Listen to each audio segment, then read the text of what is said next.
उत्तराखंड के पौड़ी गढ़वाल जिले के पंचुड़ गांव में 5 जून 1972 को एक गढ़वाली राजपूत परिवार में एक बालक का जन्म होता है और जन्म के समय उसका नाम अजय सिंह बिष्ट रखा गया। आगे चलकर यही बालक संन्यास के मार्ग पर चलकर जोगी आदित्यनाथ के नाम से जाना गया। उनके पिता आनंद सिंह बिष्ट वन विभाग में फॉरेस्ट रेंजर थे, जबकि माता सावित्री देवी एक साधारण गृहिणी थी। जोगी आदित्यनाथ 7 भाई बहनों वाले परिवार में दूसरे स्थान पर थे। उनका प्रारंभिक जीवन पूरी तरह सामान्य रहा। उन्होंने अपनी शुरुआती शिक्षा पौड़ी गढ़वाल के स्थानीय विद्यालयों से प्राप्त की और हाई स्कूल की पढ़ाई पूरी करने के बाद उन्होंने ऋषिकेश स्थित श्री भरत मंदिर इंटर कॉलेज से इंटरमीडिएट किया और आगे की उच्च शिक्षा के लिए उन्होंने श्रीनगर स्थित हेमवंती नंदन बहुगुणा गढ़वाल विश्वविद्यालय में प्रवेश लिया, जहां से उन्होंने गणित विषय में बीएससी की डिग्री हासिल की और इसके पश्चात उन्होंने एमएससी में दाखिला लिया। लेकिन उसी समय देश में राम मंदिर आंदोलन तेज हो रहा था और इस आंदोलन ने उनके जीवन पर गहरा प्रभाव डाला। आंदोलन से जुड़ाव बढ़ने के कारण उनका ध्यान पढ़ाई से हट गया और अंततः उन्होंने एमएससी की पढ़ाई अधूरी छोड़ दी। यद्यपि जोगी आदित्यनाथ ने औपचारिक रूप से 1998 में राजनीति में प्रवेश किया, लेकिन राजनीति में उनकी रुचि कॉलेज जीवन से ही दिखाई देने लगी थी और पढ़ाई के दौरान वे अखिल भारतीय विद्यार्थी परिषद यानी एबीपी से जुड़ गए थे और धीरे धीरे वे संगठन के सक्रिय और प्रभावशाली छात्र नेताओं में गिने जाने लगे।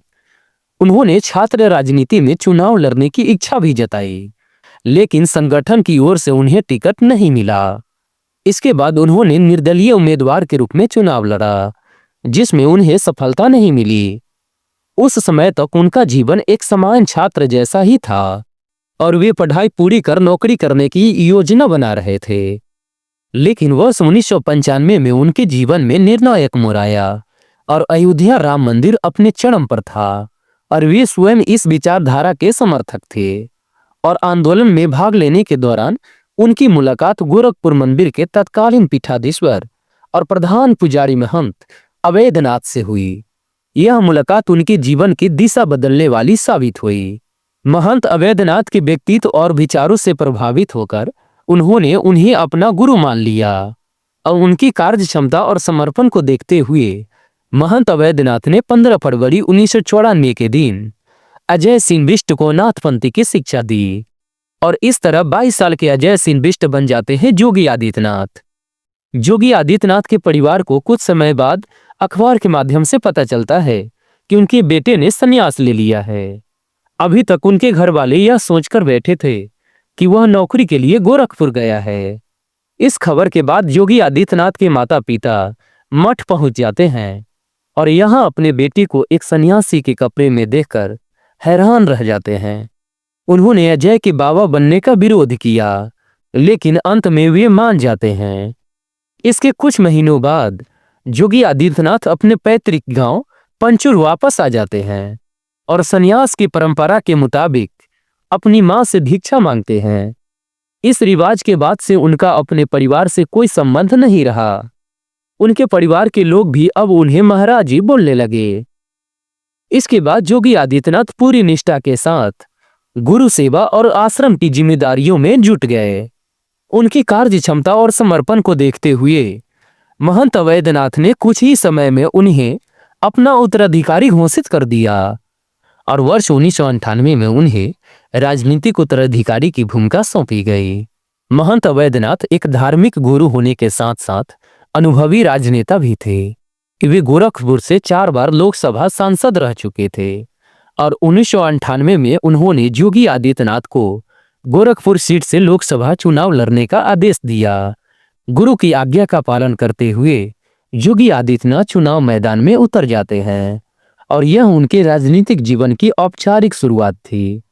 अपने पहले ही चुनाव में उन्होंने जीत दर्ज की और 26 वर्ष की आयु में देश के सबसे युवा सांसदों में शामिल हो गए और इसके बाद 1998 से 2017 तक वे लगातार 5 बार गोरखपुर से सांसद चुने गए और राजनीतिक जीवन के दौरान उन्होंने कई कार्य किए। लेकिन वर्ष 2002 में गठित हिंदू युवा वाहिनी ने उन्हें विशेष पहचान दिलाई और इस संगठन का उद्देश्य गौ सेवा और हिंदू समाज से जुड़े मुद्दों पर कार्य करना था।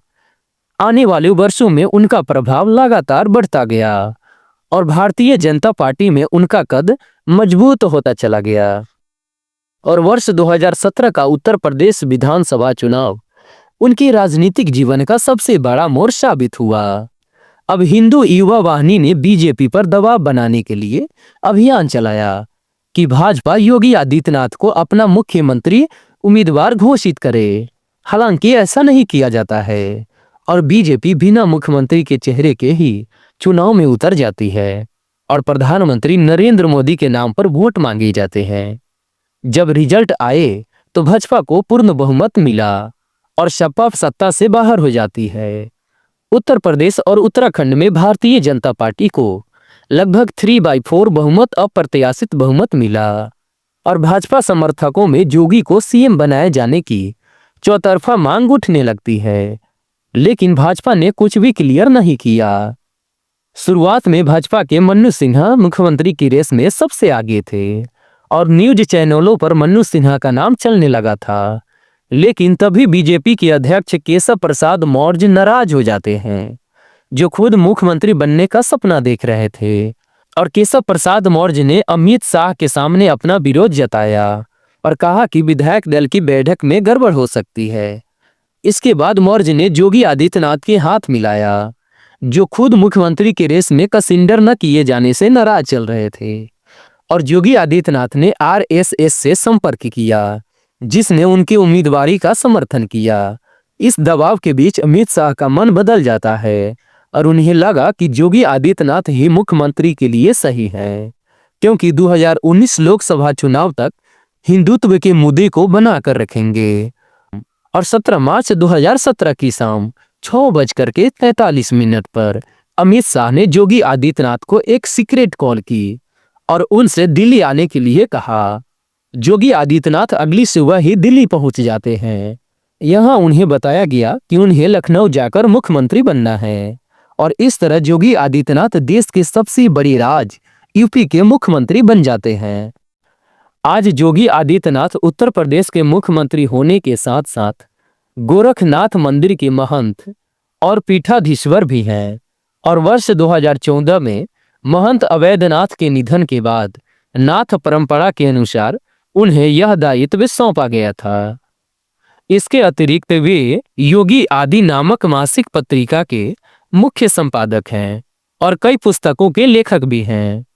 उनकी जीवन शैली अत्यंत सादा है। वे साधारण भगवा वस्त्र पहनते हैं और अनुशासित दिनचर्या का पालन करते हैं और जीव जंतुओं विशेषकर गायों के प्रति उनका विशेष लगाव है और वे नियमित रूप से गौ सेवा करते हैं। उनका जीवन संघर्ष, संन्यास और सत्ता तीनों का संगम है। संन्यास की दीक्षा से सत्ता के शिखर तक योगी आदित्यनाथ का जीवन बताता है कि जब विचार अडिग हो तो इतिहास खुद आस्था बना लेता है। इतना महत्वपूर्ण समय देने के लिए आप सभी लोगों का हृदय की गहराइयों से बहुत बहुत धन्यवाद। वीडियो कैसा लगा कमेंट करके जरूर बताइएगा।